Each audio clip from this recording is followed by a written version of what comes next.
certification and the live session series. I have posed those questions towards SAP, and I'm just waiting a response from them.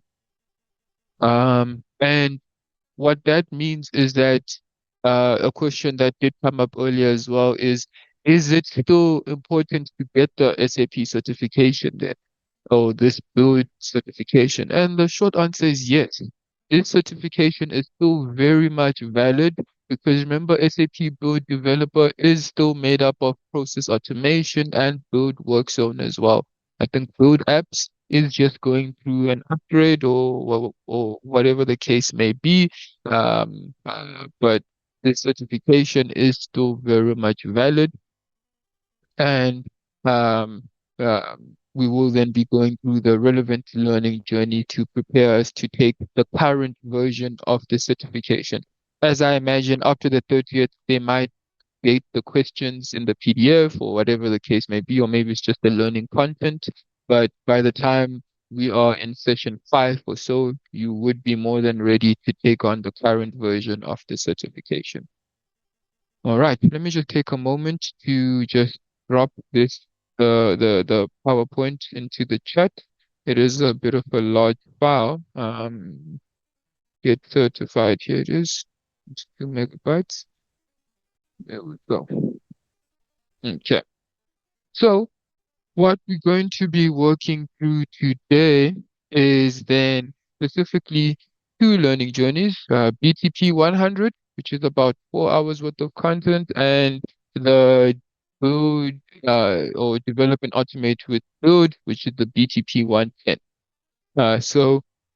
My approach is that I go through, if you haven't already gone through this material, a self-read, I will be going through every lesson and just highlighting the areas that will be important for the certification. And in cases where it's not relevant for the certification, I will be highlighting areas that are important just for real-world projects, for real-world use cases as well. Because the certification itself will not ask us to perform anything on the business technology platform. Um, but knowing how to navigate the business technology platform and its capabilities and how it's the foundation of our build apps or our build lobby is very important in just allowing us to have that holistic understanding of our build environment. With that being said, the business technology platform is actually has its own certification as a whole. So let's say you have passed the low code or the build developer certification and you're wondering what you should certify in next. What I would recommend is a good one as an overall is this SAP BTP administrator certification if you don't already have it. And the reason why I would recommend this is because as a developer or as an administrator, when you are starting to consult in projects or in clients, having an understanding of how to navigate, which we'll see shortly, how to navigate the BTP cockpit to add your various instances and subscriptions is very useful. And that is what this BTP Administrator Certification tests, and it goes in a bit more detail in everything that we will be covering in this short learning journey as well. So I will be going through the lessons and just highlighting the important areas as well. I want to go through it relatively quickly such that we can get to the BTP 110 learning journey, which is the next learning journey, because that is the one that actually starts to go into the SAP build side of things. So I do want to get to a position where we are getting through this specific one because this technology, the BTP one, is just introducing the business technology platform. As I mentioned, it's a nice to know. It is a good understanding to have to just reinforce our understanding. All right. So let's go ahead and just look at the first lesson, which this first lesson can be summarized in this diagram right here, which is that SAP's strategy is towards the cloud strategy. Is about helping our businesses, helping our clients stay ready for the future, stay agile, instead of following a one size fits all approach. And um, the SAP Business Suite then allows then a collection of these tools like the Cloud ERP for managing our finance and supply chain and business data. And all of this is on the foundation of the business technology platform. So all of these capabilities are on the foundation of the business technology platform. And this is the foundation that holds everything together, providing our important services that we want to work with, security, managing our applications as well. Um, where data can flow between one another. So whether you are looking to integrate your applications, and at the bottom here, you see the pillars. So these are called the pillars of our foundation. So to support our business technology platform is that it allows us to then have application development, integration, and AI foundation capabilities as well. So that is what this slide is essentially highlighting, that at the heart of this is our business suite, which has our business data, which then communicates whether we're working in our financial management, our spend management areas, and our various ecosystems. And all of these are then empowered or supported by our AI capabilities as well.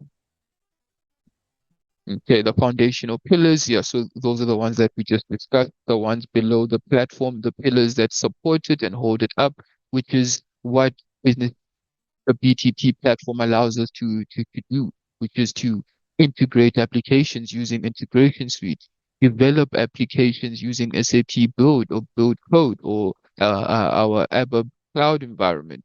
And from there, we can also connect with our data resources as well. And our AI capabilities is also available. Okay, so that's what this first lesson is highlighting. It further just reinforces that with all of this platform, we can also get access to um, our various solutions, specific solutions, such as SAP Ariba, Success Factors for our customer relations, and SAP Concur. Yeah, and seeing SAP Concur just reminds me of last night. We had a go live or production cutover steps that we were performing for SAP Concur. We were integrating our interfaces to the Concur environment. That went till quite late. But yes, all of this is then available on the BTP platform, and it allows us to connect with these various solutions as well. Is build and build apps one and the same thing? All right, that's a fair question to ask. I can see why you would want to ask that question. So SAP build is the overarching term that we use to describe build apps, build work zone, and build process automation. That's SAP build. Build apps is one of the family members in SAP build, essentially. So build apps is then allows you to create your user interface. We'll see that when we get to the BTP 110 side of things, but it is one and the same thing. The short answer is yes, but you have to understand that when we say SAP build, without adding anything afterwards, we're referring to the platform as a whole. But when we say build apps, we're referring to the, one piece of the SAP build. Will BTP be part of the certification exam, or is just for the understanding of BTP? All right, so I did mention it as I started that BTP will not be part of the exam. It is just for the understanding of BTP. This is just the first learning journey that introduces the whole content, the whole topic that we're going to be working with. And it is important because um, having an understanding of how BTP works, how to add services is important for when you are in a real world project. When you're in a real world project, whether as the developer or as the functional consultant or as the basis consultant, having an understanding of the BTP platform will allow you to advise your client as to what is best practices, what they need to do when they ask you for a solution. Because usually when you're working on a client, they are relying on you to provide them the way forward or provide them solutions or suggestions. So having this understanding will be very useful in when you are in a client and you're starting from scratch and they ask you to implement something. I'm not saying that you need to know everything and be everything. In terms of you need to be the work zone expert, post automation expert, the build apps expert, then the BTP expert as well. But just having that understanding will just help you as an expert, as a professional, as a consultant to be able to just advise and make your part a lot more easier. Okay. As I mentioned, BTP has its own certification. So after you pass the low code, no code one, I would recommend do the BTP administration one. This one is a system-based certification. It's not a scenario-based, so meaning you will do some practical steps, and the steps are quite simple. They ask you to create directories, add some services. By the time you would have done this, and I think it also has its own Get certified.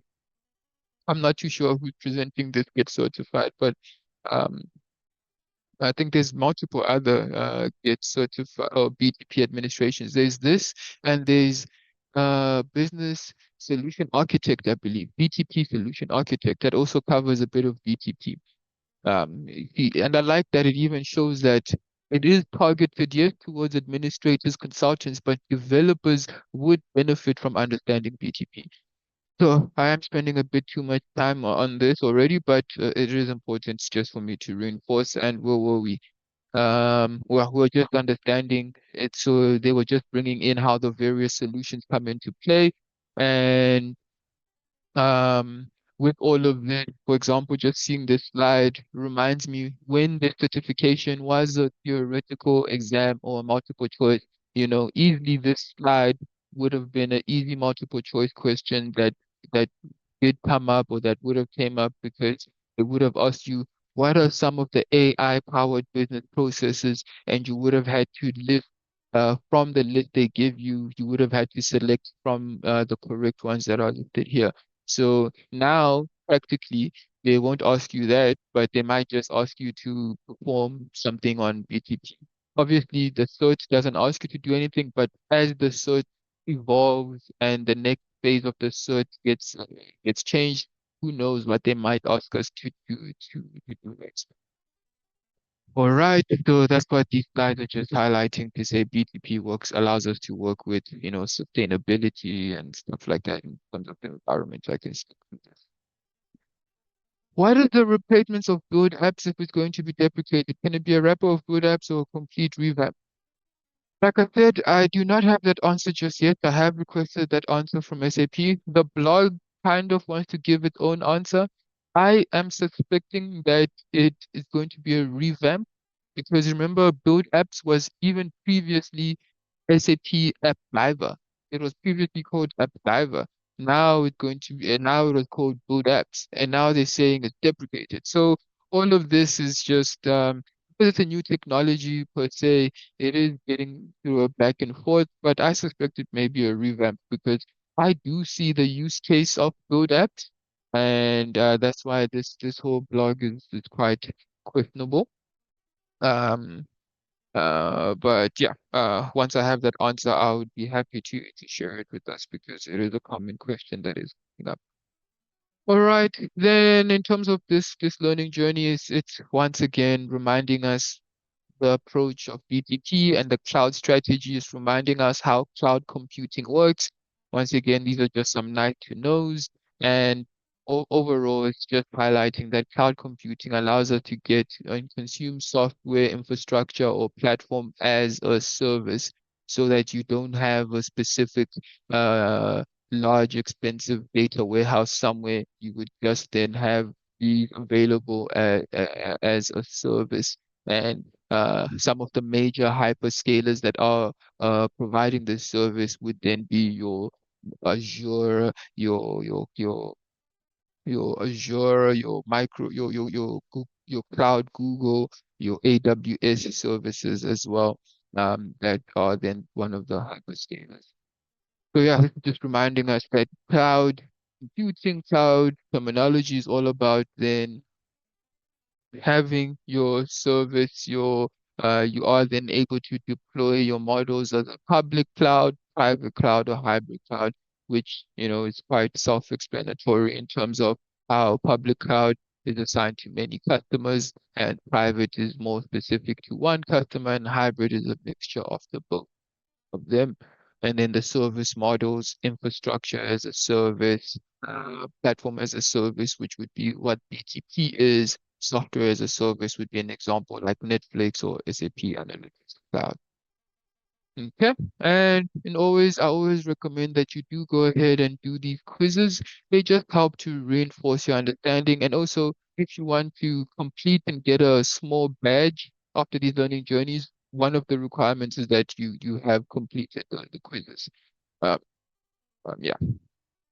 Moving along before we get to our first demonstration, then we have how the various commercial models are available for BTP in terms of how you can start using it, where um, how businesses and our clients can actually get to use these services. And SAP does offer some models for BTP, such as pay as you go, which lets you sign up using your cloud services, which is ideal for starting small because there's no upfront costs, so there's minimum commitments that you can make. And then the common one that I've seen with the clients that they get is the BTP Enterprise Agreement, which works like a prepaid model where you buy your cloud credits upfront, um, and which is useful for when you just want to spend cloud credits based on what you want to use it on.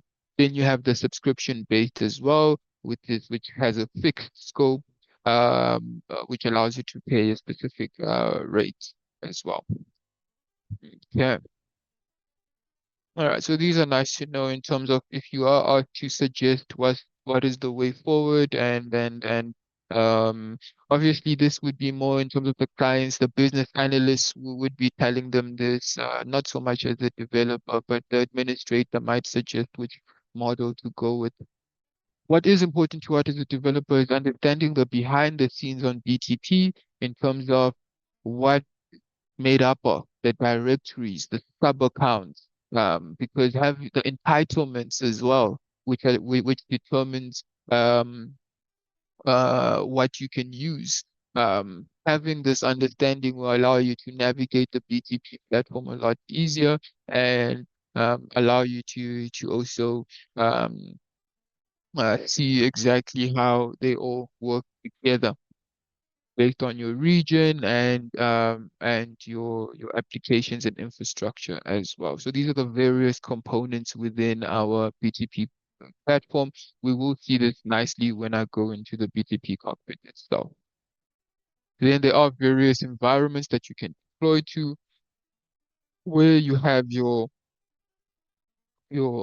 Cloud Foundry as well. So that Cloud Foundry is useful for when you want to deploy on your cloud environment or for your cloud development. And you have your Primer for your Kubernetes container management, and you have your ABAP environment for your RESTful application programming model, for example. All right, to go on the cloud. So that's your BTP on Eclipse, for example. All right, then it just unpacks it in a bit more detail in terms of the various environments and how on your accounts you can have specific entitlements in terms of which determines what you can use. Okay, demonstrating the BTP cockpit. So this is where we would go and get access to the BTP cockpit, and it does mention um, um, it does mention the cloud command line as well, in terms of how it is an option for those of us who are more comfortable with the command line. I know some of us do are familiar with Linux or Linux in terms of how it allows us to have that command line interface, but the easiest way to manage your BTP accounts is through the cockpit itself. Okay, I did get a request just to speak a bit more on the ABAP environment, which is fine because I guess some of us do have that developer background or developer interest. And overall, what this is highlighting is that when your BTP is on the cloud and your ABAP environment is also on the cloud, what this does is that it means that when you access your ABAP environment on Eclipse, you would be accessing it through the cloud environment, and you would then be connected to be able to use the cloud capabilities, and then be able to actually form RESTful ABAP RESTful programming models, making use of Eclipse, making use of your CDS views as well, and all in all, it means that your web environment on Eclipse is not on-premise, but is on the cloud, giving you access to various OData services on the go, and to just essentially be on the cloud. Um, so that is what this type of environment is referring to. All right, all good. Okay.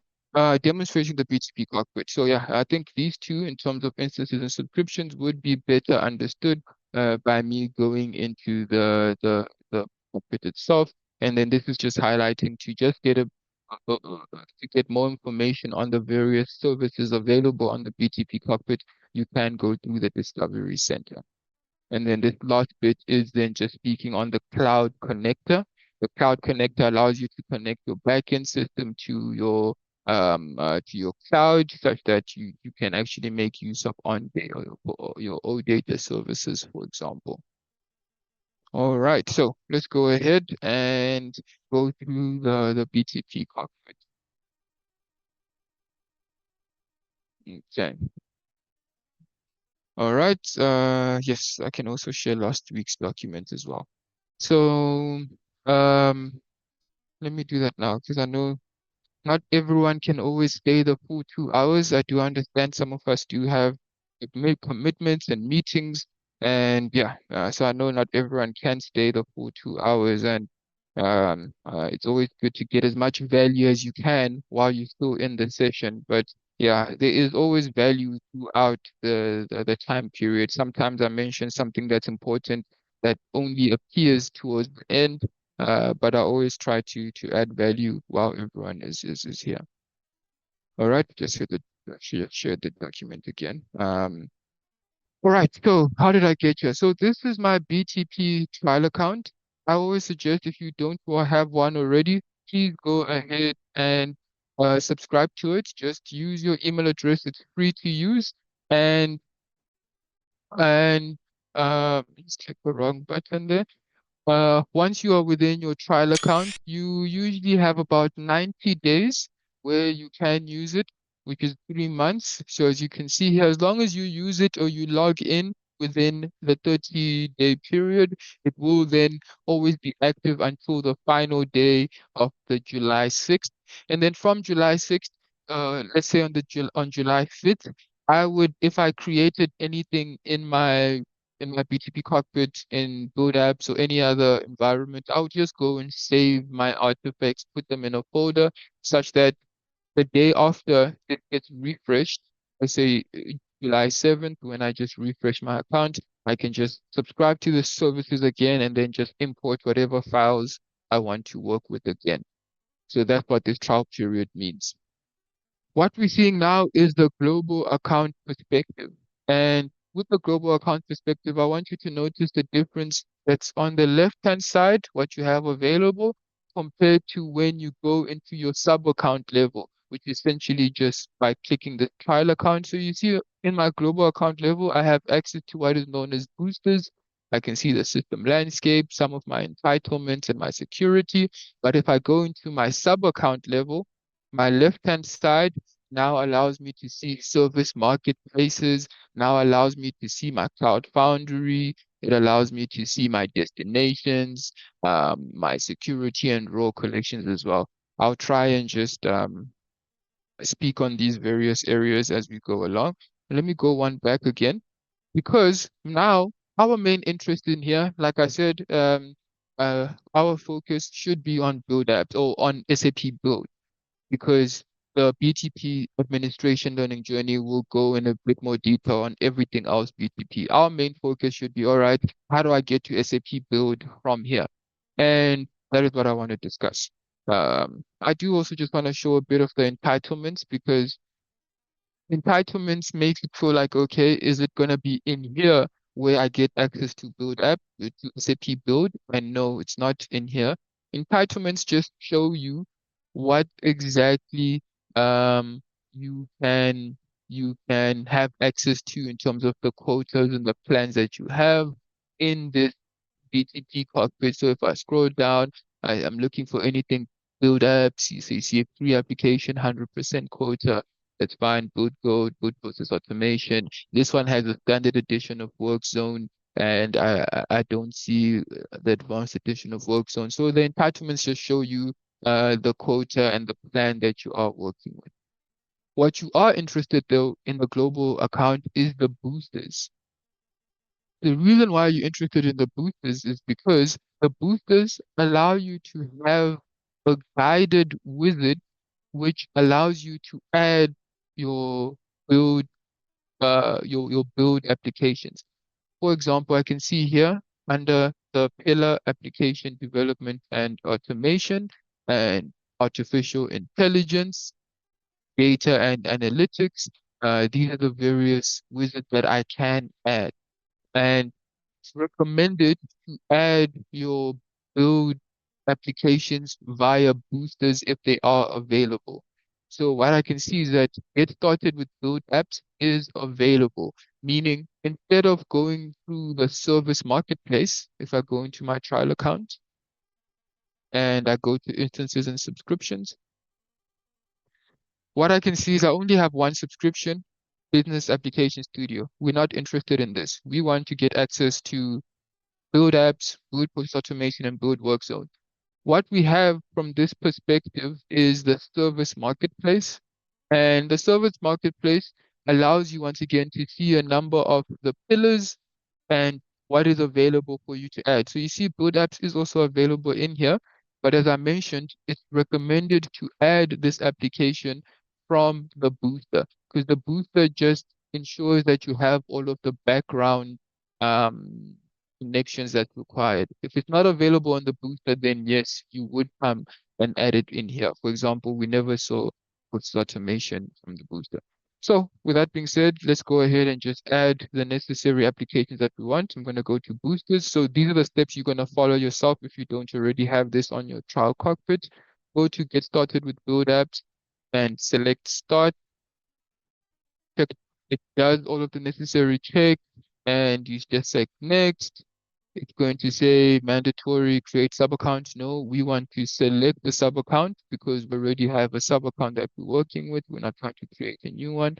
And then it picks up our sub account that we've been working with. Picks up that we have necessary quotas to add build standard edition, build apps, and the cloud identity service.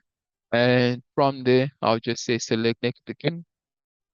And it's just going to add me as an administrator to the platform. Where in here I could even add my email, or you can add your own email, and it would just add me as a developer and administrator. Select finish, and what we'll do is that we'll run for about 5 minutes, just doing all the necessary raw collection that you otherwise would have done manually, and so on. So these are steps that you would run. Do you recommend you run the booster and this do that if I had good apps. So let's allow the moment to finish. Then we'll see how that links within our how that adds it as a subscription. So that will add some new subscriptions. What then is an instance? Because you can see there is a difference between a subscription and an instance. An instance is important because, for example, for process automation, we're going to add it as a subscription, and we're also going to need to add it as an instance for it to work. An instance allows us to add our credentials because when we create an instance, it gives us access to our service key, our JSON key.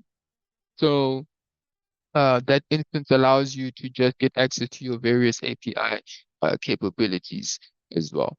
Um, so we will be adding that for the process automation. And if you don't add it, at least when you start to use process automation without it, you would get errors, and the errors would just be highlighting that there's no instance or where's the destination.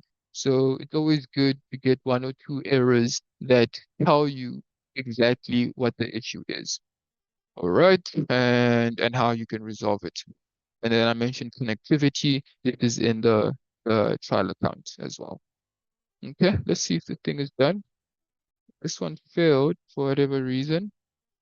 You can now subscribe to build apps, navigate to subscriptions. Look, I ran this morning because of the earlier session and it ran fine. So for the purpose of just having a brand new instance, I deleted what I had added previously. So this I'm sure is conflicting because I did run this previously successfully and I deleted the applications one by one. So let's see what it did do.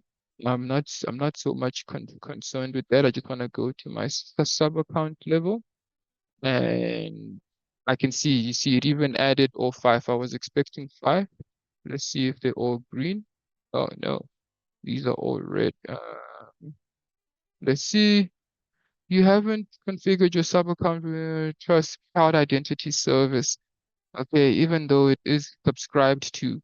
All right, so I'm gonna delete this just because I have run that booster before and I had deleted this just so I have something fresh. Because if I came here and everything's already there and I tried to add it again, it's not as satisfying as if I had if you see it from scratch. So it's also nice to see those errors because now what I'll do to add those two that I just deleted is that I'll go to the service marketplace and I will just click add subscription, um, create for build apps, select the service plan, select create, and um, it's just gonna run that in the background.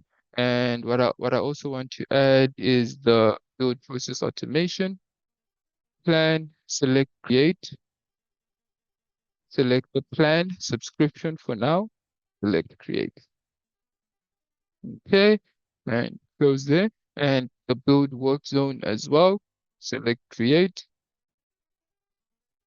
select the standard subscription and create.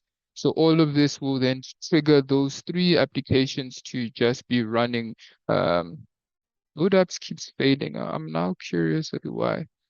You haven't subscribed. You use the established trust option between your sub account and the cloud identity service.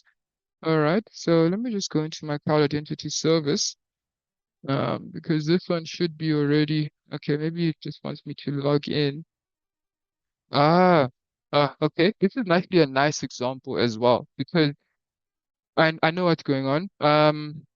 When you run the booster, what it's going to do in the background is that it's going to send you an email. So when I check my emails now, I did receive an email and that email required me to authenticate myself again. So I had assumed that because I already authenticated myself the first time when this email came. So I'm just on the other screen, just authenticating myself. You will also receive the same email. Where you would just need to add a new password. Um, And then just authenticate myself. Yes, you've been successfully authenticated. That's fine. And that's why these two are failing. Okay, no problem. So that is what this message is saying is that in other words, it's saying we sent your email. please just approve that email, and now we would then be able to actually add these things again. So you would also expect an email as well after you ran that booster. So I just want to remove them again, no problem. But I am expecting the process automation one to run without issues because it was not part of the booster processes. Okay. All right. I see they went away quite quickly. Let me just now that I have activated my cloud identity service, which looks something like this. After I have signed in, it takes me into my cloud identity service where I am the one user for administrator and password. You see, it picks me up and under administrator as well. So it just wanted me to just authenticate myself. Now I can do this again, create and prepend, load up, um, and close, and we'll put this automation and subscription. Oh, sorry, I don't mean to select build process automation. I meant to select build workflow, create, select plan subscription. No problem. Um, Hope you guys are still following. As I said, it's always nice to encounter these things because these are the things that you encounter when I'm not here. When you're doing this by yourself, sometimes you get errors that I didn't get, especially if I do everything right, it makes it seem like it's that simple. But then when you do it yourself, you get errors and you're like, oh, what, what am I doing wrong? So I always like to get errors because it's more realistic of how a real world implementation goes. It's very rare that something works the first time on the go. It's nice when it happens, but it's rare. So um, I always like encountering issue. All right. So someone has a comment. Singapore AWS doesn't have build app entitlement. Yes, I noticed that some entitlements. So someone is just mentioning that in the region currently I have US East. It also depends on where you are. Um, it depends on which entitlements that you have. So um, unfortunately, I can't control that on my side. If maybe you can select another region, that would work, but it's a BTP thing. I think it's still failing. What is going on now? I think I just need to refresh. I didn't refresh, but I won't stay here for too long. As long as you know the solution is um, to actually just go through the administration console like I did, and I suspect I just need to refresh my page, but I don't want to get stuck here for too long. We'll get back to this. And what I want to highlight is the destinations as well, because for process automation to work, you do need to have specific destination that if you don't have it, it will, it's called process automation user access. If you don't have it, when you try and trigger your process, it will say failed due to missing destination. And there is a destination that is required for process automation to work. We'll add that as we start working with the process automation so that we do see the error. The second thing you want to add under security and raw collections is that you want to have the necessary raw collections added to your user. For example, Build Apps Administrator, Build Apps Developer. Without these roles on my user, you're going to get errors or on your users. And how to add them is that you click on any one of these, go to raw collections, and go to assign raw collection. As you can see, currently some important roles for process automation, developer is not there, which would allow you to publish processes. Process automation participant is an important one. If you need to approve or contribute to the runtime, you need to have these. So what I like to do on the BTP cockpit is I like to add all of them because you never know which area you're going to be working with, such that it doesn't ever say access denied issue or anything like that. All right, so that is assign role collection. And so these are the steps that in your side, you're also going to be doing as well, just assigning the necessary role collections to your user for BTP. Okay, assign role collection. All right, following. And yeah, so that's the main thing. We added the instances and subscriptions, we've added our users, and we're going to add our destination. Let me just refresh this page. And because when we get to BTP 110, we do want those subscriptions to be working. So I just refresh once, and this one is still processing, which is it is taking some time. And we'll just once again remove these, and I'll go to my cloud identity service, not my business, my cloud identity service. It's gonna ask me to log in. Let me just log in this area so that at least, all right, skip, so that there is no issues. Okay, it takes me to this page, and let me allow this to finish, then I'll add the subscriptions again.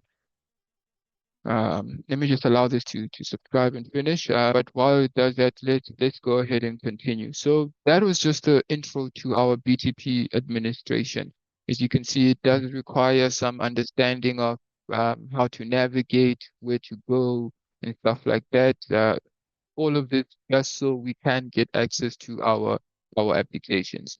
Maybe in a client, those would already be available for you, and you won't need to do any of that administration tasks. But as an administrator, you may be curious. So someone is saying, I got this message, help me access denied. You need permission to access this page. Request from your administrator. Initial set. I clicked on that link. Initial setup of build. Oh yeah. Remember in our case, we're just using our BTP cockpit.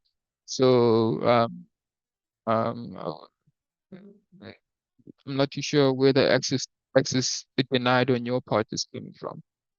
All right. And now this particular session or slide is just a lesson. It's just highlighting that on the BTP platform, you want to be able to perform automation. So this is where, or AI development. So this is where our build lobby in our process automation or our Juice Studio would come into place, where as a specific developer, whether you're a professional pro code developer or you are a citizen developer, meaning you understand the business processes, but you don't have a traditional coding background, you'd fall under this developer. Or if you're just a full-on administrator as a basis person or as administrator, you would also be able to fall under these roles as well. Then Fusion development is just highlighting that within your SAP build lobby, you can also add other people to work with your projects and programs and so on. Then this slide is then highlighting that um, you do have various development frameworks that you can work with. So your ABAP RESTful is the one that stands out, your Java for your pro code development in Business Application Studio. Nothing here specific to the certification. I would have said if there was anything specific that we've done to the certification, there will be one area when we get to the build lobby that I will highlight. But for now, um,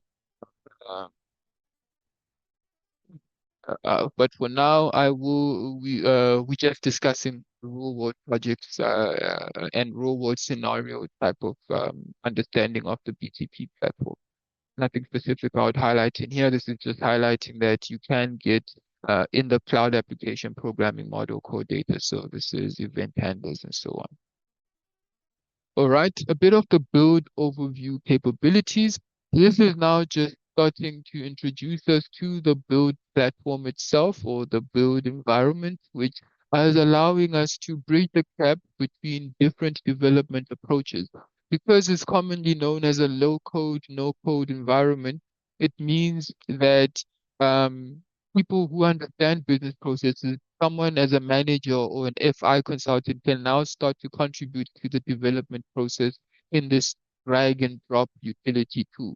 And these tools are made up of clean core apps using build apps, process automation to automate our workflows, AI agents and skills to build agents that allow us to automate some of our manual tasks, and build work zone in terms of the workspaces that we get to work with. And then you also have build code. So we briefly speak on build code because this is the one that um, allows us a bit more of that traditional programming feel, meaning you then have the capability to work in the business application studio, the BAS environment, uh, where within that environment you can also make use of your Joule AI, where you would give it a prompt and it starts to design your schema of your structure of your actual program. This is just the intro to the business application studio, but there is a nice screenshot that showcases when you are in the business application studio,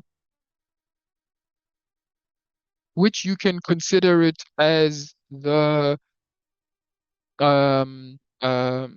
business application studio. And what makes it build code is that it has Joule available in it. So yes, the environment is BAS, but what makes it build code is that Joule is available, and there's a few other capabilities and extensions as well that makes it build code instead of just business application studio. For example, for one, now you have this storyboard where you describe the application that you want to create. It goes ahead and processes and adds the data models. It adds the services, which is where you would have your application logic, and you have your UI as well, which creates that user interface with your input buttons and your labels as well. So yeah, Build Code does work on the various pro code type of components and technologies as well. Okay. Yeah, it's just once again highlighting the AI tool available to create your components. Who is it for? Both for your developers and business experts. So because of the AI text that's available, business experts can also just go into the prompt, describe in full detail, create a risk management app with risk and mitigation, and you tell it exactly which data fields it should have.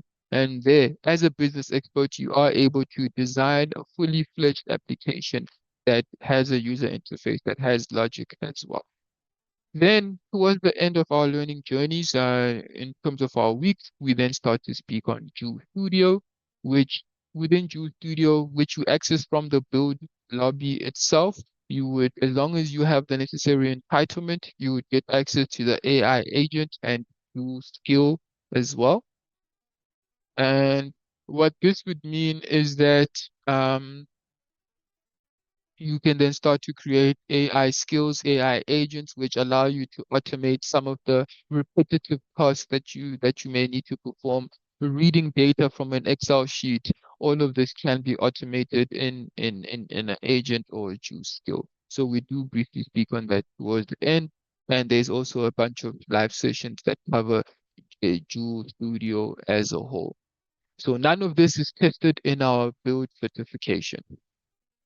So at this stage, I must mention that next week's session, which is purely build apps, is very much technical. We develop our own application. This session, I just can't avoid the introduction to BTP. But at least from next week, we can see areas that are relevant to the certification a lot more and some technical programming as well. But we're almost done with the BTP before we get to the build side of things. Then we must speak on APIs because in our APIs, this is what allows us to request data from a web server database that goes to our internet and gets to our web application, which would be our build apps application, for example, or our action in the SAP build lobby, for example. And this is just highlighting how APIs have since evolved over time, and they still allow us to perform specific CRUD operations such as create, read, update, and delete, or get, post, put, and delete. All of these allow us to enable you to communicate and exchange data between an application. So when you think of an API, just think of it as a way to communicate and exchange data between applications. You also have the Business Accelerator Hub, which is the api.sap.com site, which gives you a list of SAP standard APIs, whether it's to create the invoice or to call a specific business partner. This is an API that you can use and you can test as well on the api.com site. And all of this is available from the integration suite on the BTP platform. I like to compare the integration suite with the process automation side of things because in the integration suite, you create what is known as iFlows. So an iFlow is a blank canvas that you can add components that add a specific step. Let's say step one, you retrieve data. Step two, you format the data. Step three, you send the data to a specific destination. And that is the basic structure of an iFlow, where you get data manipulated and then you send it to a target system.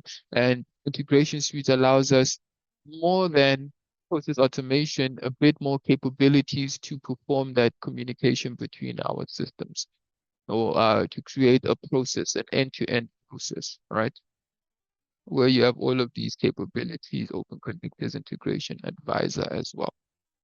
Yeah, so this is what I wanted to discuss in BTP 100, Unit 124. The AI one can be a self-read. The security one, I'll really just skim over it because this one we saw it more in the security section where it's all about giving people the necessary roles and entitlements that they need so that they have the role collections, the authorizations, the authentication to access and perform capabilities in the various applications that they're working with. Then the cloud identity service, the one that we saw in our BTP platform, is important to allow users that authentication and single sign-on abilities into our environment as well.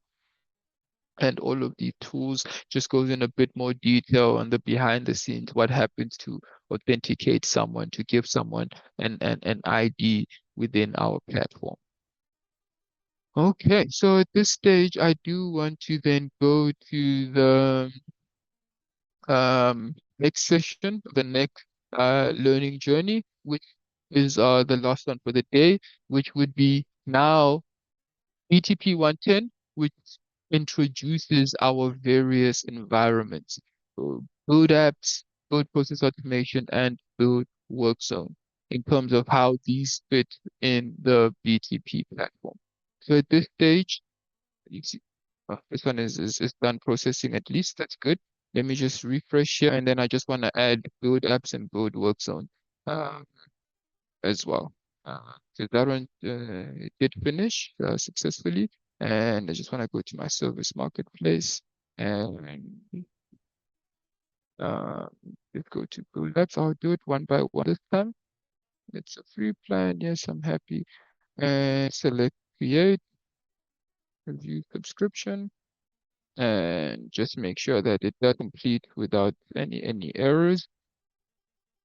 Yeah, we won't look at it, but let me just carry on with the theory part of it, but we'll come back to it, which is this learning journey over here.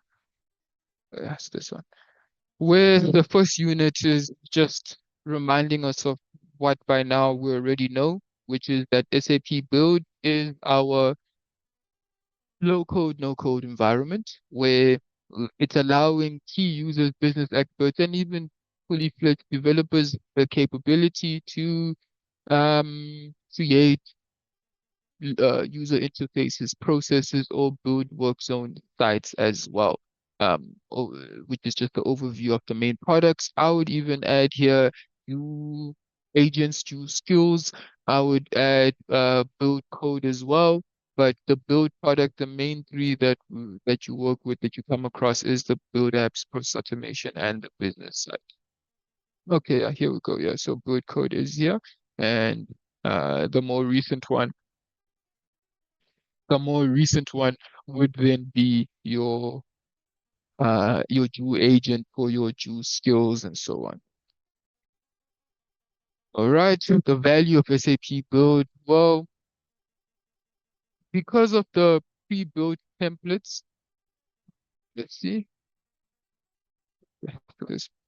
No, this thing, there's something wrong, guys. I was so sure that it was that one thing, but you haven't completed trust.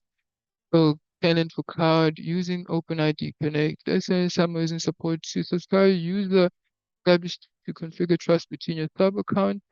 Go to that. Yeah, but I've already added my trust and it takes me somewhere else. Yeah, yeah, I've already been added here. I don't know what um deleting it and adding it did because clearly it kind of confused it. Because as I said, I'd ran that booster before and now it's consistently failing. So uh, as a workaround, there's always workarounds. I will just access it from my build environment until I can just get solution to that. I'm sure it's something silly. Maybe it wants me to do something again, but for the purpose of the live session, I don't want to be going back and forth with it for too long because at this I do want to have access to the lobby to showcase the remaining stuff that we have. So I'm just using the pre-configured environment, which from the instances and subscriptions when this was subscribed, which I can show from here. It's just the lobby won't show build apps as subscribed because I do want to get to the lobby. Um, Login. Uh, is this one also fighting back? This one is also fighting back. It's probably due to the same thing. But this build lobby is where once you subscribe to your apps and you click on one of them, it takes you to your lobby. We're in your lobby. On the left-hand side over here, we have some key components. So when we spoke of APIs earlier, if you go to actions, an action is what you would use to call one of your APIs. So if I go create, this is what would allow you to choose an API source, whether you're building one from scratch or you're calling an OData destination. This is that API source within your build environment. The second thing as well is how do you start to add build apps applications? Because that's where we had just left off. You would click create, and with it being subscribed, you can then start to add applications, processes, work zone sites. And in here, this is the one that would take you to your to allow you to start to create a build apps application web mobile application, select next, and in here I just want to create a demonstration program, demonstration one, and which will essentially take me to my um, build apps user interface. Before I speak on this though, the one thing that the Code Lobby allows you to do is get access to the control tower. So the control tower, I like it because it's the closest that you can get to the BTP cockpit. And the one thing that the certification does ask us to do is, or the first thing actually, is it asks us to add an environment, right? So um, if you click on add environment, what that for? Well, as you can see, this is some of other people's environments that have been created. But essentially, when you want to deploy your process, you want to choose your own environment. So you would just go to control tower. Secret again. Okay, I will do so. You would just go to control tower, environments, and then select create and then environment name, it would tell you what name to put. I think in my case, it was cert0262. In your case, it would be cert or ENV cert, whatever number it is. I'm going to put demonstration 333. For example, select a color, I will go with green, and that would be the environment that you would choose when you choose to deploy. So that's the only administration type of task that you need to do. It's just creating your own environment, and from there you will then be deploying to this environment that you created. So that's the nice thing about the control tower. And another perspective that the control tower gives you is that it allows you to see the destinations that would have been configured in your BTP cockpit. So if I click here, you will see that, remember I mentioned that there is a specific destination that our instance that our cockpit requires. This is one that we're gonna add. So it's just picking up that in this shared BTP cockpit, in this environment, which we don't have access to because it's a shared environment. If we all had access to this environment, we would make changes that would break everyone's shared stuff. So what I like about the control tower is that if you go to control tower destinations, we can see some of the destinations that have been added in the the BTP cockpit. I know there is this button over here, but if you press it, it will just say access denied. So in our case, when we are making our process automation work, we're gonna add this specific destination. All right, so that's in the control tower. The monitoring is when you want to view any of your processes that would be running. If there was any errors on them, you would see it here. The store would be if there's any products that you want to already made templates that you want to make use of in terms of the processes. Okay. Whoa, we just gonna close this one. I'll close this one as well. I'll get back to that one. And in the learning journey, we were just looking at, it's this first one. We were just looking at the value of SAP Build as a whole, and we just briefly saw from the store some of the templates and components that are pre-built that you can already use. So that's some of the benefits of Build as well, allowing business users and IT people to create applications. What's possible? Well, you can make use of HR data, finance data, sales data as well. And what I like is that um, um, it all depends on the type of data that you're working with, which would determine if you are working within a finance or a sales type of scenario. The governance triad and and this citizen development is just highlighting that Build apps is catered for any security risks, any compliant issues as well. It is catered for within the governance triad, which is made up of the people, the technology, and the processes as well.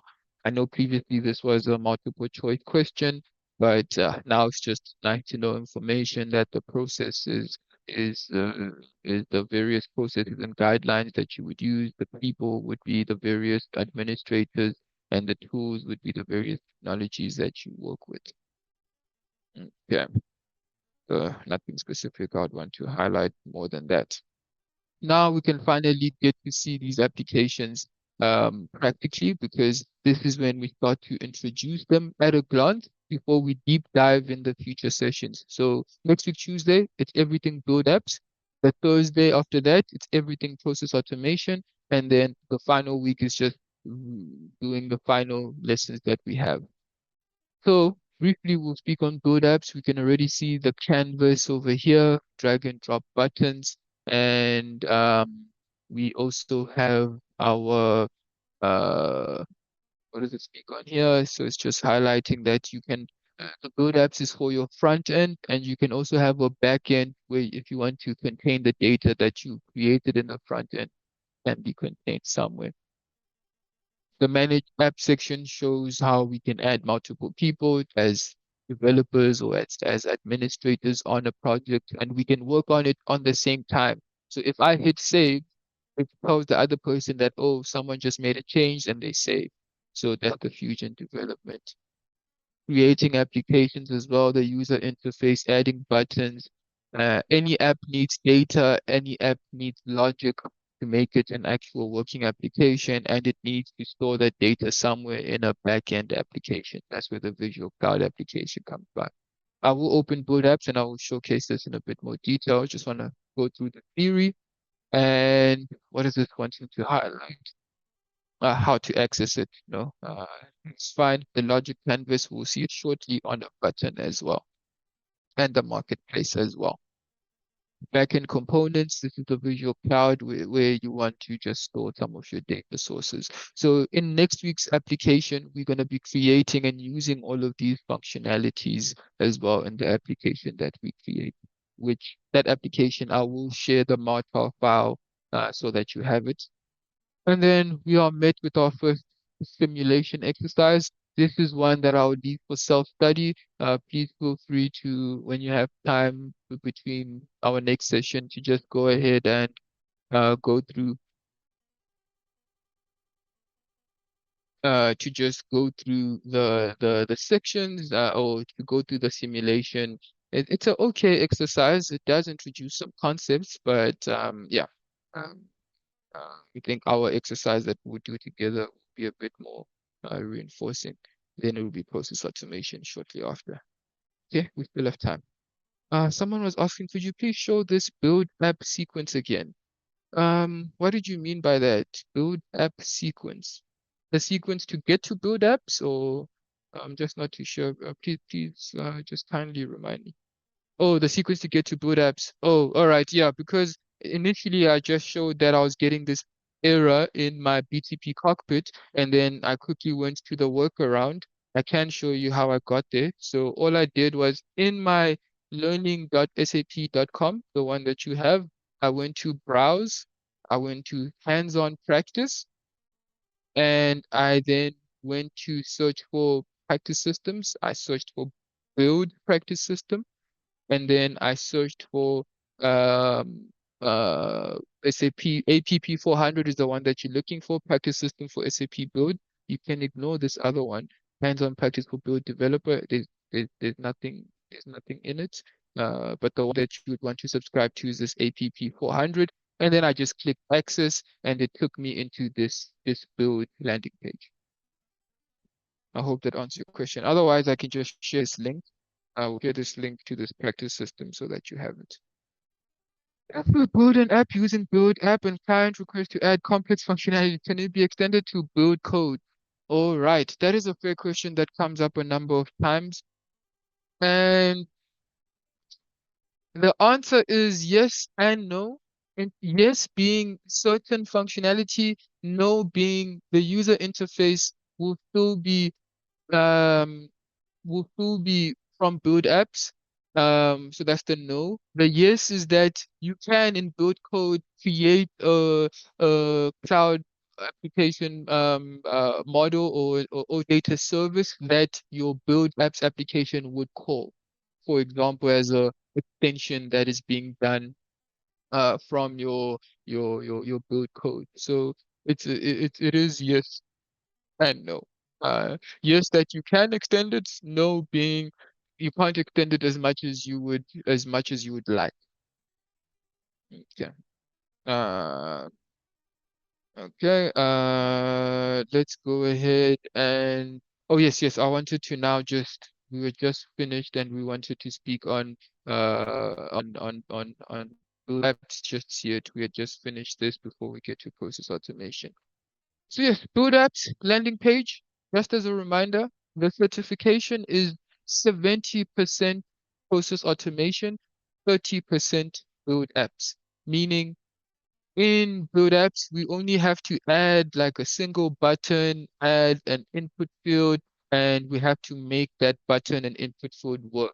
So by the time we get to the certification, or by the time we get to even next week's session or the session after that, you would already have an idea of what the certificate, the end-to-end scenario is the perfect example of what the certification is like.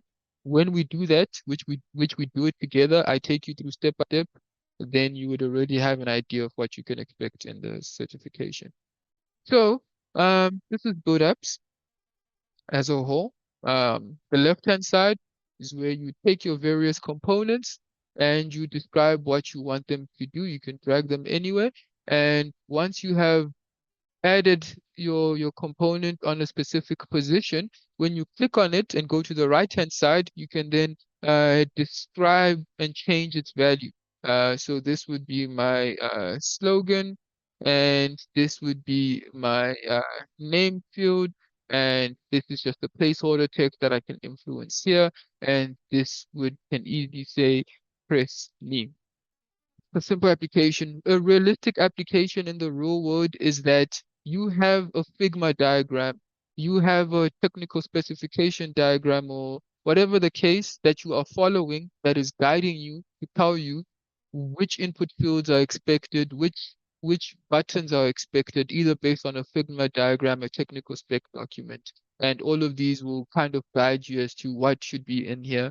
And obviously, what makes the app come alive is the color, the logos, the backgrounds. All of these will then make the application feel more realistic. As you can see right now, it doesn't feel so much like an application, but once we start to add more components, which we'll do next week, you will see a working application alive. Once you have it, you saw the right-hand side over here is to influence the text.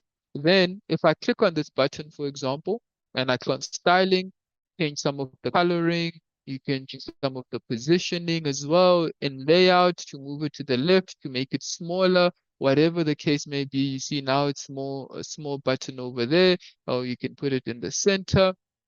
All of this is what influences the layout and the positioning of your actual the properties of your button.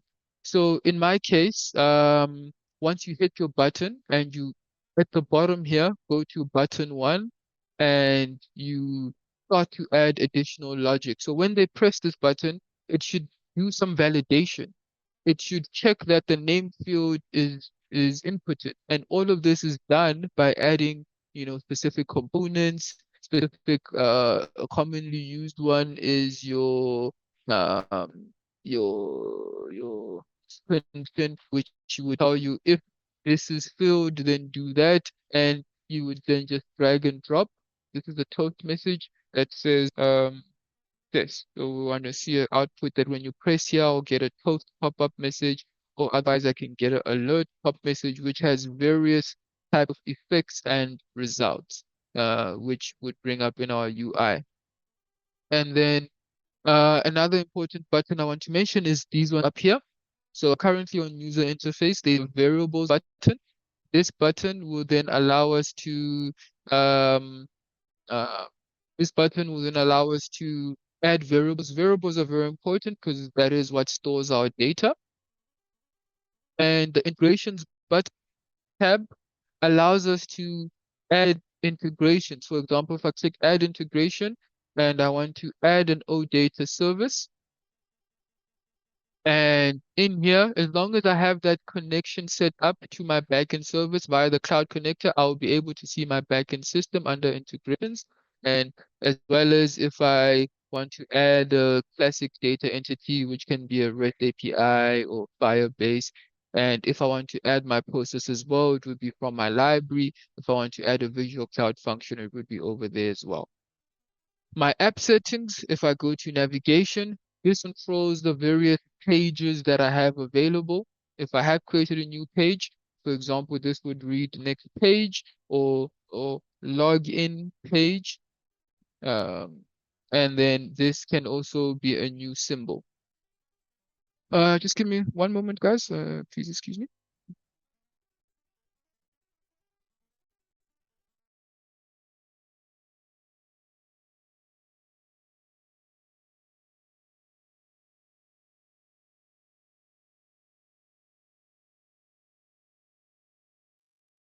Sorry about that, guys. I'm still here. I just need to stand up really quickly. Apologies for that, but I'll be back now.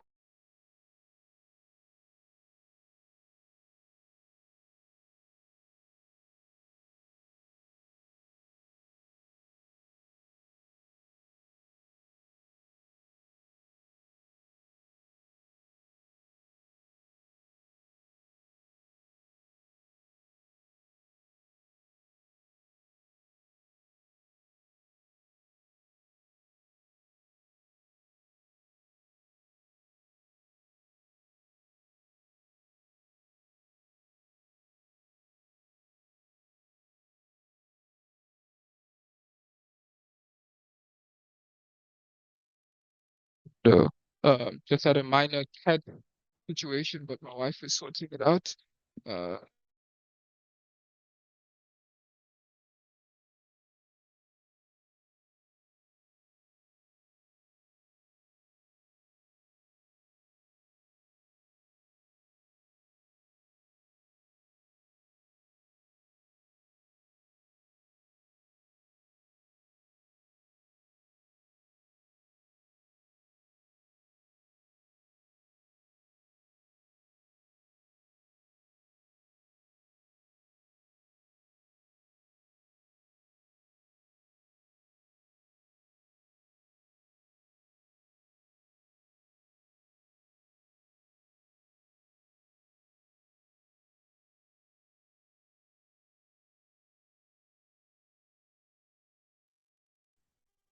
officially back. We were just highlighting the navigation within Build and how this page does allow us to influence what we see in terms of the pages that our Build apps goes to. So I was just highlighting the various buttons. And there is this low key button, low key meaning it's easy to miss in terms of if I click this drop down over here, it does then allow me to add new pages and which will determine next page that my application would go to in terms of the pages that you have available.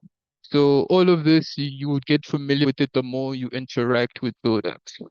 So for now, I just want to preview this user interface that we have and right? And also then um, get to have an idea of what happened when when we press a button. So yeah, in here we created that one login page, which is actually goes to the same thing.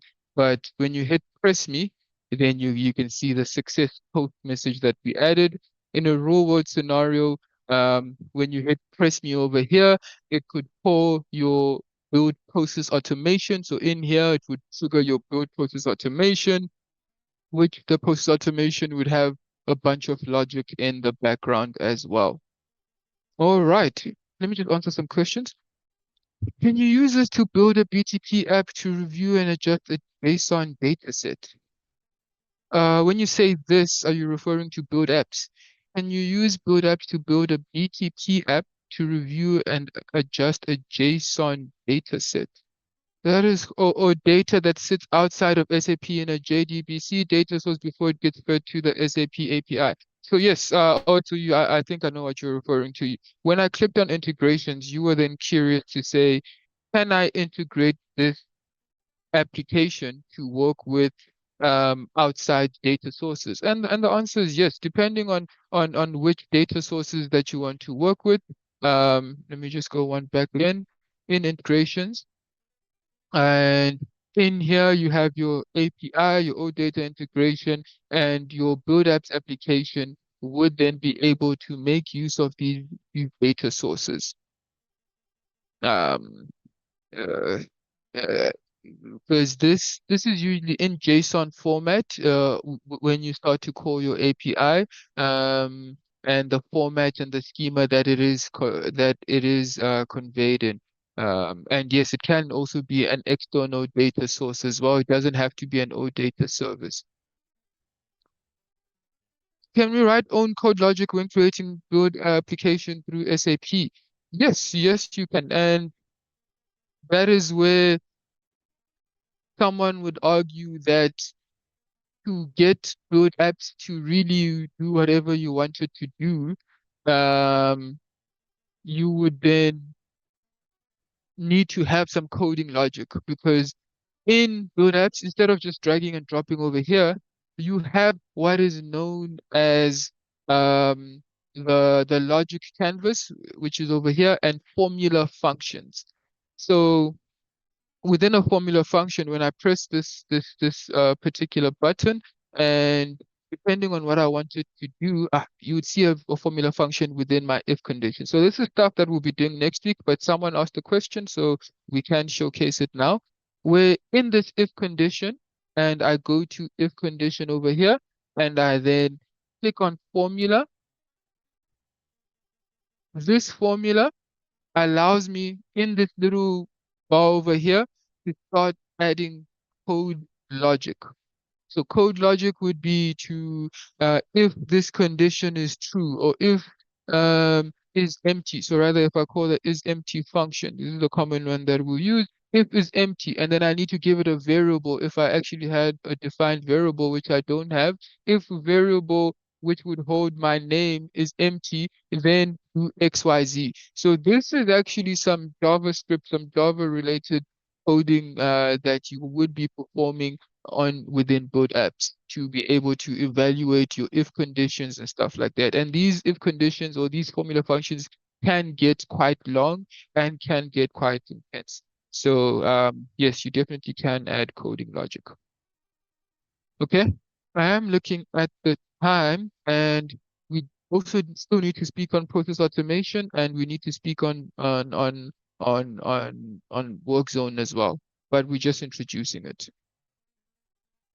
Process automation, as I mentioned, the certification is 70% process automation, which we do have a full live session day on just process automation. But essentially, the purpose of process automation currently is to create a workflow.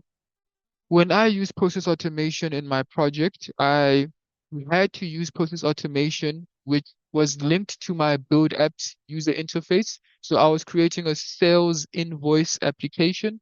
So instead of using transaction FB70, in your classical GUI, which allows you to create sales invoices or customer invoices. The client asked us to create an application on Build Apps that can perform more or less the same capabilities. So my Build Apps was my user interface where I had all of my um, input fields and buttons. And then my process automation came in when the user selected create invoice, it would trigger my process. And in my process, I have a initialization step to say when create invoice is clicked, then um, number one, send that to for approval to a manager, and number two, start counting down and send them reminders after day three of the manager not actioning that invoice, then send them an email. My process automation would do that. The manager now approves that invoice, then my process automation would call an API action, which would then allow me to send my data to my S4 system. And all of this was done through my process automation. So there was that initiation step. I collected the data that Build Apps would have sent to my process from the input screen. I would route it to the manager or the necessary person. They need to make a decision, make that human task, and then the new data gets created. Yes, so someone is mentioning, is build process automation functionality similar to a flexible workflow? So yes, that is now because workflows, ABAP workflows, if let's see, I think in the future, yeah, here, see. So good process automation combines SAP workflow management with a bit of intelligent robotic process automation. So with the workflows, the classical workflows, which are not so much used anymore, um, build apps kind of, or build process automation kind of allows you to perform the same type of steps. So yes, it is flexible to your flows. The benefit of it is that you have faster way to build workflows. You can enhance your business processes. You can simplify using automation bots as well. Various use cases, whether you are working in finance, procurement, or sales, you would then be able to work with the data that allows you to cater for these scenarios, whether it's a sales order, purchase requisition, reconciliation, employee onboarding. Process automation allows you to build a process that caters for it. And once again, you access it from your build lobby. And then from there, we have a nice exercise, which I do recommend that when you find time, go ahead and just get to this lesson and hit start exercise. It brings up this little simulation bot that you can select next on. It shows you a demonstration of what happens in terms of building an application, which, like I said, in our own session, we create our own processes as well. Okay, so let's go ahead and access process automation. So uh, create again, automated process and build a process, select next. And um, what I want to do is just call it uh, demo 5, demonstration, just to do the same thing I did with Build Apps, showcase the basics before we do our deep dive in the future sessions, in terms of navigation and in terms of just accessing it, because 70% of the cert is process automation. At least they don't ask us to do very difficult activities. It's actually very simple, straightforward activities, which will showcase how to do them by the time we are preparing to take the certification. The first thing it asks us to do is to create a process, and which is to make sure that it has a name. So this will be our trigger process. Select create, just show this on the right hand side, and then we are then met with our uh, canvas, where bit blank right now, but can get very busy. And in terms of what to press first, where to go, there is a bunch of buttons which I'll press, but ideally, the first thing that you want is your canvas where you will build your workflow. And the first thing it asks is, how do you want to start your process? And you have a number of options. The most commonly used one is submit a form as your trigger and API trigger. For our certification, they will ask us to submit a form as the trigger. For our exercises, we do use API trigger because what the API trigger allows us to do is that it allows external applications, and it allows build apps to actually trigger and start our process. Because remember, this is how do you want to start your process. So in our case, we're going to use submit a form, create a blank form, for this form trigger. And in here, then we then have this option to start building our process.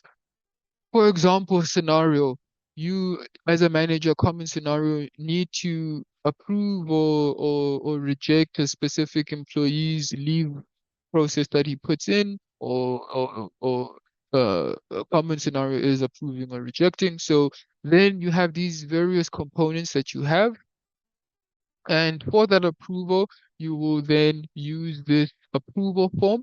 And what this one does is that it creates two branches. So manager approval.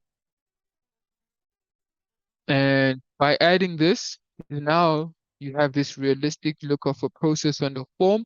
And when the manager approves, then we need to add a form which has the approval details in it. So you see how the one form, if I hit this plus again, this one, approval, created the two branches, approval, reject. This other one just created a single form. And the form then is a question that comes up, what is a form for? It allows us to output data such that the user can input. So a form is just a user interface where you would add fields that the user will see. Okay, what happens if reject? And now you want to add some specific conditions. So you have a conditional branch, which says if this is true, based on whatever condition that you add in here, then go through this branch. Otherwise, go through this branch. So once again, you can see how our process is starting to take shape a bit. And not only that, if this is true, then call an action, then send out an email, then perform the script task, call an automation. So this is just showing how you can then start to add um, multiple processes to your workflow. So with this basic structure in mind, then now we can see at the bottom here that because there's some mandatory fields missing, I just clicked on one of the buttons at the bottom there. It brought up all of the error consoles that is there. It's always good to check this if you have any errors. The question would then be, how do I check errors in build apps, right? Because in build apps, we never got something as clear as this when there was things missing. And that's where build apps is a bit tricky, because how do you know if something is missing or not working? And usually it's through, if you press something and it doesn't work, you would need to add whatever you pressed, you would need to add depending on the nature of the issue. If it's maybe that you're not receiving data that you're expecting, you would need to put it in a toast message, or such that you can see exactly what data is being outputted. Or you also have the FPOF tools. So the FPOF dev tools in boot apps also becomes useful, because when you press a button, it will tell you based on if you're calling an API, whether or not it was successful. So this is just the browser tools. So if you right click anywhere in any browser and you click inspect, it brings you this data tools as well. This is also useful for debugging and build apps. So build apps is not so friendly in how in debugs compared to this one, which at least uh, gives you specific reasons down there. The top left button allows you to further see which components are in your screen. If you hit the plus button, it will also show you the various aspects that you can add. If you want to add a data type, if you want to add another process, an alert notification, that's all there. And the release button is when you want to deploy. And this toolbar is for extra settings. And this is actually based on your entitlements, the AI, which you can ask it to add a form for rejection. And then you submit. Ideally, the AI will then add a form for a rejection. I wasn't so specific, but let's see what it did. See, it changed my process. Yeah, it added a rejection form. So that's the AI capabilities within process automation. This little button over here is also easy to ignore, but it is important because it opens our process panel. The process panel then allows us to add our variables, our input variables, which is a common task that is required to add input variables. And yeah, I haven't even gotten into the meat of things because I haven't shown what happens if you want to edit the form. But like I'm saying, I do want to leave this for more the process automation side of things. If I open the editor, then it opens, as I mentioned, form is the UI interface that you can add headings and stuff to your form. This is what the user would interact with. Then once again at the top here, it just takes you to the overview of your page. Otherwise, your process is where you would start to add most of your components. Okay, I do want to have time for Q&A. So let's quickly go into the work zone, which is our final session. And then I'll also open work zone and just do some navigation in there. Where work zone is now where we would go and deploy our application. Where we would go and deploy our application. Work zone is more than just an environment where you deploy applications. It's a area where individuals can communicate with each other, can share feedback, where if you are in HR, in your work zone space, you can see data related to your HR data. So it's more than just where you get access to your HR applications.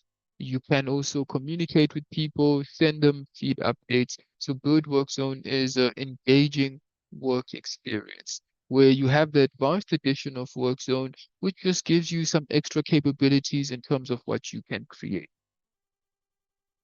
All right, and explaining the products, this just goes to show this is the WorkZone workspace made up of apps, central services, APIs, success factors. All of this is what you see in this page. It's just combined using the Build WorkZone tools. And then you have what is known as workspaces and work pages as well, where a workspace holds your work page. So a workspace is like a page is more like the container, and then the page is what you see. So right now the parental leave is the workspace, and then inside the parental leave is the work page. So you have public workspaces, private workspaces, external workspaces, and then from there you can then start to add pages and information on that workspace, whether it's feed, it's members, stuff that you can add. You can add content and events. You can even add YouTube videos from what it looks like. So there is a lot of capabilities that you can then do with your work zone experience. Okay. And the various widgets that you can add in your cards, your search capabilities as well. Uh, Creator automation. demo process. All right. So someone is just saying error insufficient privileges to perform this action when creating automation. So that immediately tells me that you have not added your raw collections. Remember, I mentioned in instances and subscriptions, what you want to do is go to raw collections. But we're almost in the Q&A session where we'll be able to answer any questions outside of what we are discussing now. So just bear with us. And then once again, in this build work zone, we can also then go through a simulation exercise if you want to follow a guided experience as well. Okay, so let's go ahead and get access to our work zone site. Um, APP 400. Does this one give me access to uh, the advanced edition or not? Open the administration console. Yeah. Now we take to the standard edition, the site manager, which is our central landing page. And with work zone, if I open up this drop down, with work zone, to access your workspace, you need to go through a site. So as you can see here, people created sites. And when you create a site, this would be uh, your entry point into your workspace, into your environment. So I've created a site. I called it demonstration site, where as soon as you create it, it then just wants you to add some settings that you are happy with the settings. We usually like to go to display mode and say pages and experiences and save. That's the only real setting you're interested in. The rest is just telling us some administration settings. Then I would then go back to site directory. Because I haven't added any workspace or work page, when I click on go to site, I am expecting this to error out or just to give me a message that says, well, there's nothing for me to show you because it's showing other people's stuff. Um, oh, I'm not sure if it's mine, but because it's under everyone role. But essentially, what we're seeing is an overview of our workspaces, the top here. And within the workspaces, you can add applications to them. And how all of this was added, this is the standard edition, by the way. All of this stuff is from the standard edition, is you would have gone to Content Manager. And within Content Manager, you would have then started to add your application, add pages, add spaces. And the reason why we're seeing people's stuff is because this stuff has been added to the everyone role. So there's a role that controls who sees what in your workspace and so on. If it's assigned to your specific page, then you would see that information as well. Okay. But yeah, we'll deep dive into this more when we do the work zone stuff. I just wanted to kind of introduce these topics one by one, which which just then allows me to just confirm that we have then covered everything I wanted to cover today. So if you made it this far, well done to you. Next week's session will be just on build apps. It will be a deep dive into build apps. And with that in mind, I can say that we can officially go into the Q&A, where I do want to unmute everyone. And also, at this stage, if you do need to head out and you are happy, I do understand. I know some people do like to stay for the Q&A just so there is some benefit in hearing people's questions. But otherwise, if you do need to go, thank you so much for your time and attention. Alrighty. The pleasure, guys. Take care. Unmute themselves. Otherwise, please put your questions into the chat if you feel more comfortable. Otherwise, see you next week. All right, next week, Tuesday. It's been a pleasure. I know it got fast paced really quickly. Do we need to wrap our build app with WorkZone or it can work standalone?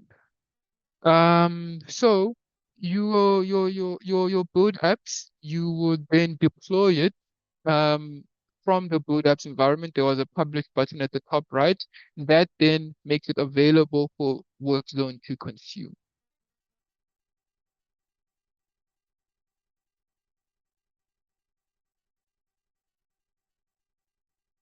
So it can't work standalone.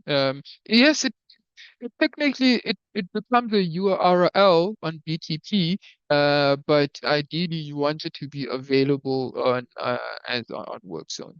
So it technically can work standalone as a URL that you would access on BTP, but as an end user, you won't necessarily have access to BTP, you know? So that's why you would want to add it to WorkZone, where end users can access applications. But yeah, it's a fair question. So another person said error, insufficient privileges to perform this action. All right, I hope I answered that by saying just make sure that you've added those raw collections, because that's the type of error that you would get when you don't have the raw collections. Yeah, guys, I also enjoyed that. You've been a great crowd, and I hope to see you uh, in next week's session as well, where it's just gonna get more technical in terms of with us, but it will be preparing us for that certification. Can't wait for boot apps. Yes, and process automation. Great job. Good guys. If you do need to go, thank you so much for your time. I'll stay along for a few more minutes, but otherwise, take care, guys. Oh, good.